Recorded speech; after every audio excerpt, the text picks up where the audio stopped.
dear chief guest, Assalamu alaikum wa rahmatullah. Today I would like to talk about Sahih al-Bukhari. Sahih al-Bukhari is also known as Bukhari Sharif, one of the Kutub al-Sittah of Islam. These prophetic traditions or hadiths were collected by the scholar Muslim Hazrat Imam Muhammad al-Bukhari.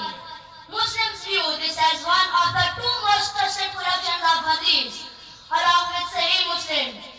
In some circles, it is considered the most authentic book after the Quran. Sahih al-Bukhari together with Sahih Muslim is known as Bukhari Sharif. Hazrat Imam Bukhari finished his work around 232 after Hijrah. Valuable scholars such as Imam Ahmad ibn Hanbal, Imam Yahya ibn Mu'in, and Imam Ali ibn al-Madini rahmahullah accepted the authenticity of his book. Imam Muhammad al-Bukhari has followed the principal criteria for accepting some narratives.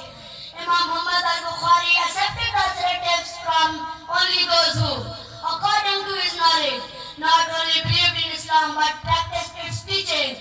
It has made the book a more useful guide in the understanding of the religious discipline. Jazakallah. Assalamu alaikum.